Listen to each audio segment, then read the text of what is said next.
First Corinthians chapter 2 verse 14. The natural person does not accept the things of the Spirit of God, for they are folly to him, and he is not able to understand them because they are spiritually discerned.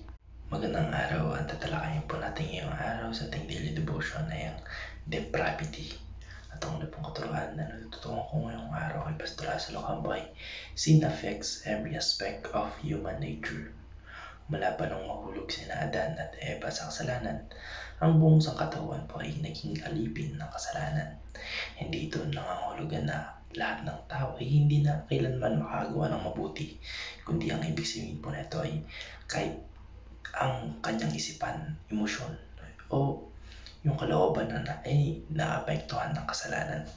Tayo po mga tao ay pinanganak na may makasalanang kalikasan.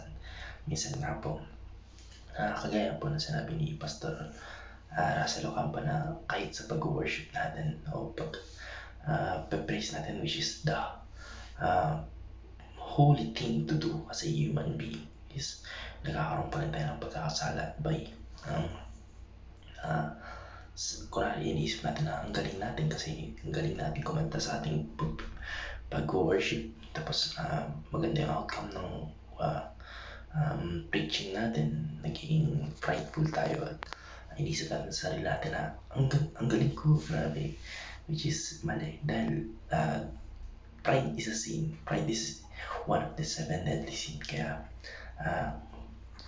lahat po tayo ay pinanganak na may makasalanang kalikasan o sinful nature, kaya ang kanyang kalikasan na pagkatao ay may hilig sa kasamaan. Kaya kapag ang isang tao ay walang relasyon sa ating Panginoon Diyos, ang kanyang kaisipan ay natutuon sa mga maunong bagay, hindi sa mga spiritual na bagay. Dahil dito, hindi niya kayang maunawaan yung mga spiritual na aral ng ating Panginoon Diyos sa pamamagitan lamang ng sariling talino o karunungan. Ang kasalanan ay nagiging hadlang upang makita na ang katotohanan ay kadalasang matatagpuan sa ating Panginoon Diyos. Kaya maraming tao yung nagiging o inaakala nila yung aral ng Biblia ay hindi makatotohanan o hindi pa practical sa modernong panahon o sa modern era today. Nowadays, marami pong mga atheist o yung mga hindi na naman nananampalataya dahil inisip nila na hindi possible o hindi logical ang maniwala sa ating Panginoon Diyos, which is mali.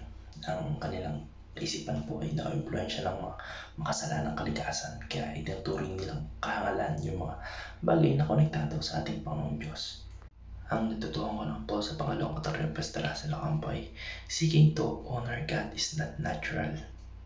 Ang tao po sa ating mga likas na estado ay hindi nagnanais ng lumalapit sa ating Panginoon Diyos.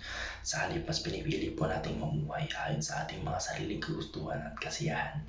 Kahit sa mga reliyosong gawain po, maraming tao yung mga sumusunod sa Diyos na hindi tunay dahil yung talagang nilalais nila ay biglan lang sila ng papuri o para lang ma-feed yung mga egos nila. Kunwari, nag-church sila na tumutugtog o sumasayaw, kumakanta, tapos yung ginagawa nila hindi talaga to glorify the Lord o to glorify the God, kundi para lang i-feed yung mga ego nila, para lang mapuri o bigyan sila ng papuri sa kanilang mga sariling gawa. Inisip nila na magaling sila dahil lang sa kanila, hindi dahil sa tulong ng ating Panginoong Diyos, which is mali. Dahil may iba namang sumusunod na sa ating Panginoon Diyos na pamamagitan ng reliyon, pero hindi talaga nagkakaroon ng tunay na relasyon sa Kanya. Sa madaling salita po, kahit sa panlabas na kabanalan, maaaring hindi pa rin tunay yung nakakilala sa ating Panginoon Diyos o yung certain person na yun. Maaaring nagbanal siya outside, pero inside wala talaga, which is useless pa rin.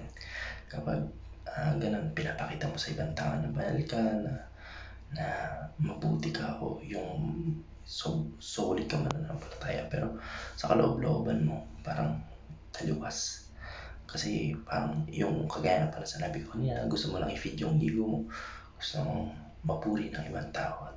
At sa pangalawa naman po, sumasamba ka talaga, pero yung paniniwala mo sa kaloob-looban ay taliwas sa ating Panginoong Diyos o sa katuruan ng ating Panginoong Diyos. Ang natutuhan ko lang po sa pangatlong katuruan ni Pastor Russell Ocampo ay salvation is entirely a work of God's grace.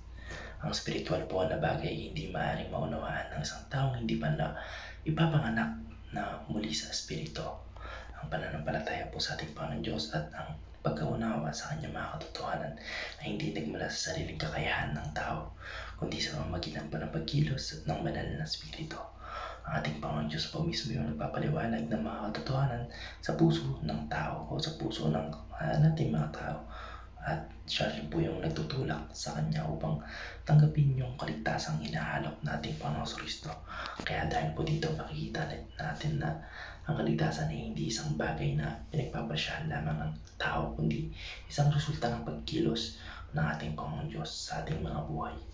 Hindi natin kaya lumapit sa ating Panginoong Diyos gamit yung ating sariling talino o kakayahan. Sa halip, ang ating Panginoong Diyos po mismo yung lumalapit sa atin upang buksan natin yung ating mga puso at kaisipan sa kanyang katotohanan. Kaya ang banal po na Espiritu ay siyang nagbibigay sa atin ng kaliwanagan at ibabago sa ating buhay upang magkaroon tayo ng pananampalataya sa ating Panginoong Hesus Kristo. Yun lamang po. Maraming salamat and God bless. Amen.